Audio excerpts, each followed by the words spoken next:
नमस्कार दोस्तों, मैं संजय प्रभाकर। पश्चिम बंगाल में प्रचंड बहुमत के साथ भारतीय जनता पार्टी ने पहली बार सरकार बनाई है और अब उसका सपना है पंजाब पर कब्जा करने का। पंजाब विधानसभा चुनाव में अभी करीब करीब 10 महीने की दूरी है, लेकिन दिल्ली की सियासत ने अभी से पंजाब की जमीन पर अपना खेल शुरू कर दिया है। खेल शुरू कर दिया, आपको पता होगा ही, उस पर ही हम चर्चा करने जा रहे हैं। सवाल सीधा है, क्या पंजाब में चुनाव ईवीएम से पहले ईडी के नोटिसों से लड़ा जाएगा? क्या वोटिंग से पहले रेड, गिरफ्तारी और एजेंसियों की दस्तक धमक के साथ माहौल बनाया जाएगा? बनाया तो जा रहा है, तस्वीरें साफ हैं। पंजाब के उद्योग मंत्री और आम आदमी पार्टी के नेता संजीव अरोड़ा को ईडी ने मनी लॉन्ड्रिंग केस में गिरफ्तार किया है। अदालत ने उन्हें 7 दिन की ईडी कस्टडी में भेज दिया है और ईडी का आरोप है कि 100 करोड़ रुपए से ज्यादा के फर्जी जीएसटी मोबाइल फोन खरीद और दुबई से फंड राउंड ट्रिपिंग का मामला है। यह आरोप है ईडी का। लेकिन दूसरी तरफ आम आदमी पार्टी कह रही है कि यह सिर्फ जांच नहीं है, यह पंजाब चुनाव से पहले राजनीतिक डराने धमकाने का खेल है, डराया जा रहा है। दोस्तों, न्यूज प्लेटफॉर्म स्क्रोल ने रिपोर्ट किया है कि अरोड़ा के ठिकानों पर पीएमएलए के तहत छापे पड़े। अप्रैल में भी फेमा के तहत कार्रवाई हुई थी और 2024 में भी उनसे जुड़े मामले में ईडी जांच की गई थी। यानी एक नेता पर बार बार सेंट्रल एजेंसी की धमक, और चुनाव से ठीक पहले ही कहेंगे, अभी ज्यादा समय है भी नहीं, ये कार्रवाई हो रही है। और यही सवाल उठता है। सवाल यह नहीं है कि जांच होनी चाहिए या नहीं। अगर भ्रष्टाचार है तो जांच जरूर होनी चाहिए, करिए। लेकिन सवाल यह है, क्या जांच सब पर बराबर होती है, सभी लोगों पर? क्या ईडी और सीबीआई की गाड़ी सिर्फ विपक्षी नेताओं के घर का रास्ता ही जानती है? क्या सत्ता पक्ष या एनडीए में बैठे नेताओं के दरवाजे पर भी वही तेजी, वही कैमरे, वही रेड और वही गिरफ्तारी दिखाई दी है? सोचिएगा। टाइम्स ऑफ इंडिया की एक रिपोर्ट में आम आदमी पार्टी ने साफ कहा है कि संजीव अरोड़ा पर कार्रवाई पूरी तरीके से राजनीतिक कार्रवाई है, पॉलिटिकल वेंडेटा है। और आरोप लगाया है कि बीजेपी जब चुनावी नुकसान महसूस करती है तो ईडी, सीबीआई जैसी एजेंसियों से विपक्ष को दबाने की कोशिश करती है। इसमें दम भी जरूर नजर आता है दोस्तों, क्योंकि बीजेपी के जो ग्राउंड रिपोर्ट्स आ रही होंगी उनके पास कि पंजाब जीतना आसान नहीं है, और शायद जिस तरीके से आरोप लग रहे हैं उसी वजह से ईडी का इस्तेमाल हो रहा होगा। पंजाब के वित्त मंत्री हरपाल सिंह चीमा ने इसे सिर्फ अरोड़ा पर रेड नहीं कहा है, बल्कि पंजाब और पंजाब के 3 करोड़ लोगों के सम्मान पर हमला बताया है। अब यहां सबसे बड़ा सवाल आता है, क्या बीजेपी में जाते ही सारे पाप धुल जाते हैं? लगातार आरोप लगते रहे, कई एग्जाम्पल्स हैं। यह सिर्फ राजनीतिक जुमला नहीं रहा है दोस्तों।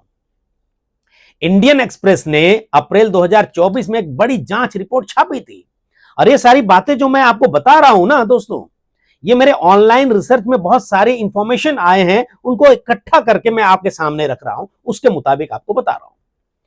उस रिपोर्ट का निष्कर्ष बहुत गंभीर था इंडियन एक्सप्रेस का। 2014 के बाद भ्रष्टाचार जांच झेल रहे 25 विपक्षी नेता, कम से कम 25 विपक्षी नेता, अपोजिशन लीडर्स बीजेपी में चले गए, और उनमें से 23 को किसी न किसी तौर पर राहत मिल गई। 3 के केस बंद होने की खबर आ रही है और 20 मामलों की जांच ठंडी हुई गई या फिर रुकी हुई बताई जा रही है। अगर जो जिनके खिलाफ मामले रुके हुए हैं या ठंडे हुए हैं, अगर उन्होंने किसी तरीके से कुलबुली की तो एक बार फिर से फन पर चोट किया जाएगा। और रिपोर्ट में जिन चेहरों की तस्वीर थी दोस्तों, उसमें पश्चिम बंगाल में अभी पहली बार बीजेपी की सरकार जो बनी है, उसके पहले मुख्यमंत्री शुवेंदु अधिकारी, उनका नाम, अजित पवार उनका नाम, अशोक चौहान उनका नाम बीजेपी में आ गए हैं। हेमंत बिस्वा शर्मा जैसे बड़े नाम शामिल थे। ऐसे में सवाल जाहिर है अपने आप सामने आते हैं, अगर वही नेता विपक्ष में रहे तो भ्रष्ट थे, और बीजेपी में आते ही एकदम पाक साफ हो गए। यह कौन सा लोकतांत्रिक डिटर्जेंट है भाई? और यह सवाल पंजाब में इसलिए ज्यादा बड़ा है क्योंकि बीजेपी पंजाब में अपने दम पर बहुत कमजोर रही है। ये से रिपोर्ट्स आ रहे हैं। हिंदुस्तान टाइम्स ने 28 अप्रैल 2026 की रिपोर्ट में कहा है कि 2022 पंजाब विधानसभा चुनाव में बीजेपी को सिर्फ सिर्फ करीब करीब 6.5% वोट मिले थे और 117 में से सिर्फ 2 सीटें मिली थी विधानसभा के चुनाव में, जबकि आम आदमी पार्टी ने प्रचंड बहुमत हासिल किया था। प्रचंड बहुमत 92 सीटें जीतकर कांग्रेस को सत्ता से बेदखल कर दिया था। उसी रिपोर्ट में यह भी बताया गया था कि 2024 लोकसभा चुनाव में बीजेपी को करीब 19% वोट मिला था। लोकसभा चुनाव की बात कर रहा हूं, लेकिन सीट एक भी नहीं मिली थी लोकसभा चुनाव में पंजाब से। सोचिए, यानी पंजाब की जनता ने अभी तक बीजेपी को सत्ता का जनादेश नहीं दिया। इसकी वजह क्या है? गौर करने वाली है अंदर तक।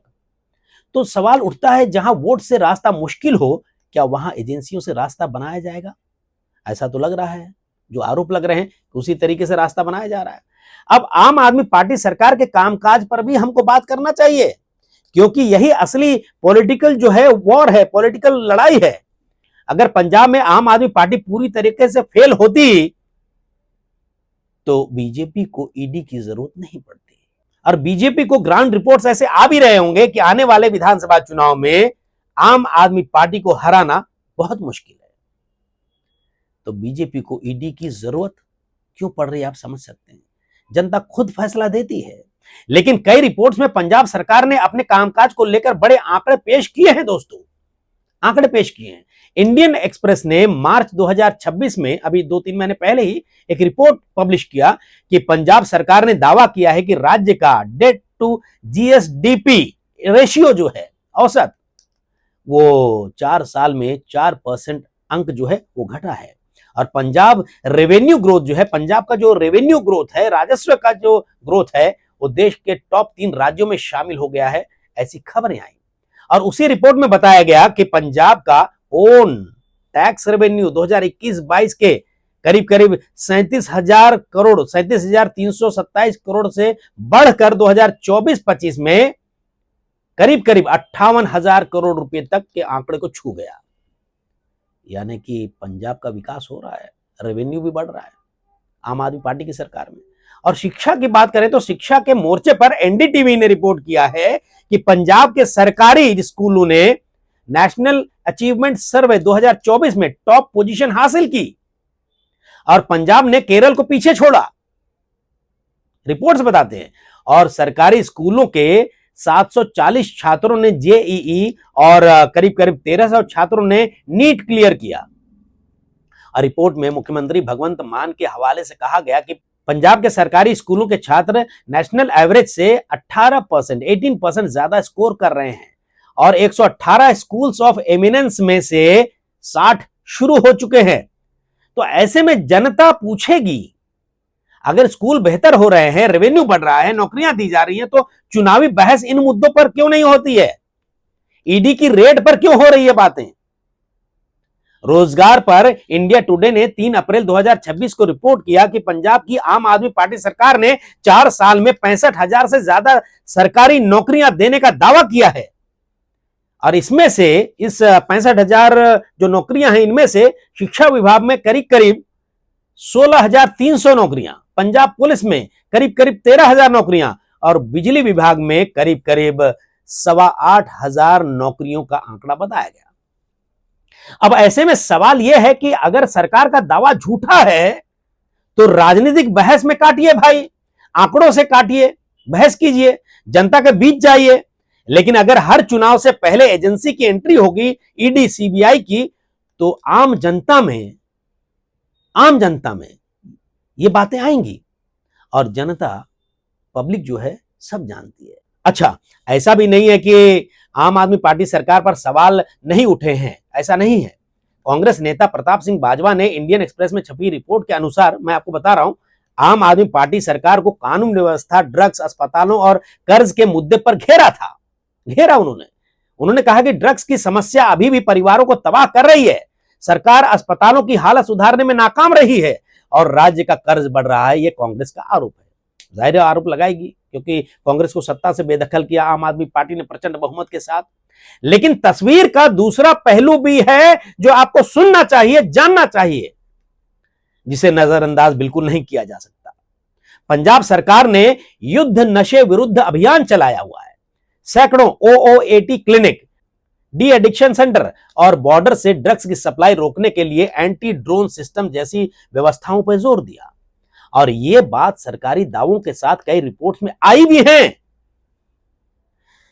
दोस्तों, इंडियन एक्सप्रेस ने अपने एक रिपोर्ट में बताया है कि आम आदमी पार्टी सरकार ने पहली बार 65 लाख परिवारों का drug and socio economic survey शुरू किया, ताकि सिर्फ गिरफ्तारी नहीं, रिहैबिलिटेशन बेस्ड पॉलिसी बनाई जा सके।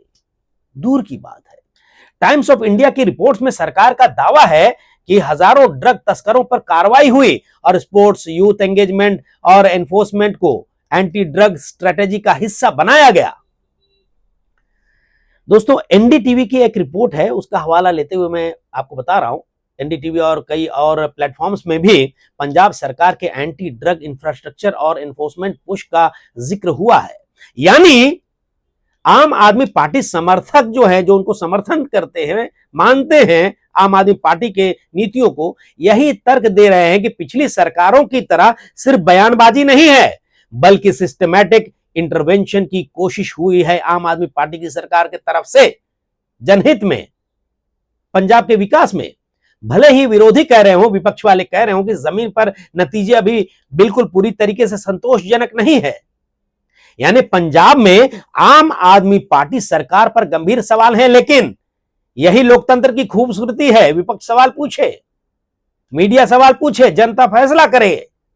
मगर सवाल यह भी है, जब चुनाव करीब आता है तो राजनीतिक मुकाबला वोट से होगा या रेड से, ईडी और सीबीआई के दबाव से। आज पंजाब का आम आदमी जो है, हो सकता है पूछे, अगर संजीव अरोड़ा दोषी हैं, आरोपी हैं, तो अदालत में सबूत रखिए, सजा दिलवाइए। कितने मामलों में ईडी और सीबीआई वाले मामलों में सजा दिलवाए हैं आपने? सवाल है। लेकिन फिर वही नियम सब पर लागू कीजिए ना भाई।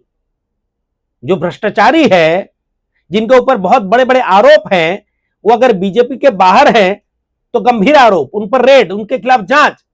लेकिन अगर वो बीजेपी का दामन थाम लेते हैं तो सब ठंडा, ये आरोप लगते रहे। अगर किसी विपक्षी नेता पर रेड होगी तो सत्ता पक्ष के नेता पर भी होनी चाहिए ना। सत्ता पक्ष के नेता सब जो है एकदम ईमानदार हैं, ऐसा है क्या? अगर आम आदमी पार्टी नेता जेल जाएगा तो बीजेपी या एनडीए के आरोपी नेता भी, आरोपी नेता की बात कर रहा हूं, जांच से बाहर बिल्कुल नहीं होने चाहिए, है ना बात? और अगर कोई नेता बीजेपी में शामिल हो जाता है जिसके ऊपर गंभीर आरोप हैं, तो उसकी फाइल अचानक शांत क्यों हो जाती है? क्या एजेंसियां संविधान से चलती हैं या सत्ता के सिग्नल से? अब उस घटना पर जाते हैं जिसको पोचिंग कहा जाता है, पोचिंग। लेकिन सच यह है कि आम आदमी पार्टी के जो अभी राज्यसभा के मेंबर्स टूट कर चले गए बीजेपी में, इससे ऐसा कहा जा रहा था कि आम आदमी की पार्टी की कमर टूट जाएगी, लेकिन बिल्कुल नहीं। आम आदमी पार्टी ने इसे सीधे ऑपरेशन लोटस कहा। सवाल जनता के बीच में है, क्या आम आदमी पार्टी की आवाज संसद में कमजोर करने का खेल खेला गया? जवाब सब जानते हैं, खेला गया। क्योंकि जिन सांसदों को भ्रष्ट, अयोग्य या बेकार नहीं कहा गया, उन्हें सीधे अपनी पार्टी में जगह दे दी गई, खींच ली अपने तरफ। और उनका निशाना कहां है? पंजाब इलेक्शन। लेकिन कहानी यहीं खत्म नहीं होती है मेरे दोस्तों, क्योंकि पंजाब की असली लड़ाई राज्यसभा की कुर्सियों से नहीं, जमीन से तय होगी, जहां भगवंत मान के पास अब भी 90 से ज्यादा विधायक, सरकार की मशीनरी और 2022 में 117 में से 92 सीटें जीतने का रिकॉर्ड है। जबकि बीजेपी के पास सिर्फ 2 सीटों पर सिमट गई थी बीजेपी। और 2024 लोकसभा चुनाव में पिछले बीजेपी का वोट शेयर पंजाब में बढ़कर करीब 19% जरूर पहुंचा, लेकिन सीट शून्य, एक भी सीट नहीं मिली। यानी जमीन पर लड़ाई अभी भी आसान नहीं है। इसलिए सीधी भाषा में अगर कहा जाए, दिल्ली में सांसद तोड़ लेने से पंजाब नहीं जीता जाता, क्योंकि केजरीवाल की पार्टी घायल जरूर हुई है, लेकिन खत्म नहीं हुई है। उसमें अभी भी बहुत जान बाकी है। और यही सवाल पंजाब चुनाव को सिर्फ राज्य का चुनाव नहीं, बल्कि लोकतंत्र बनाम एजेंसी राज की बहस बना सकता है ना? आप कमेंट बॉक्स में अपनी राय जरूर लिखिएगा दोस्तों। और अंत में बात दोस्तों, बात सीधी सीधी है। पंजाब में 2022 में बीजेपी को सिर्फ 2 सीटें मिली थी, आम आदमी पार्टी को 92 सीटें मिली थी। जनता ने अपना फैसला दिया। अगर 2027 में जो भी चुनाव होने वाला है, करीब करीब 10 महीने में होने वाला है, वहां जनता आम आदमी पार्टी से अगर नाराज होगी तो उसे हटा देगी। लेकिन हकीकत बीजेपी जानती है। लेकिन दिल्ली की सत्ता यह मानती है कि पंजाब की जनता को मनाने की जगह डराया जा सकता है, तो कैसे? छवि बनाकर, सत्ता पक्ष में जो है उनके नेताओं की छवि बनाकर। तो यह सवाल हर पंजाबी के दिल में उठेगा, क्या लोकतंत्र में सरकारें जनता बदलती हैं या ईडी?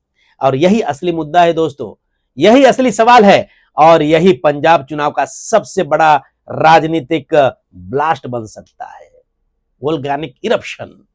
और बीजेपी इसी से डरी हुई है कि वहां पर आम आदमी पार्टी के सामने अपना कैंडिडेट खड़ा करना और जीत हासिल करना बहुत कठिन है। शायद ऐसे रिपोर्ट्स उनके पास आ रहे होंगे। बहरहाल इस वीडियो पर आप अपनी राय जरूर लिखिएगा कमेंट बॉक्स में दोस्तों। नमस्कार।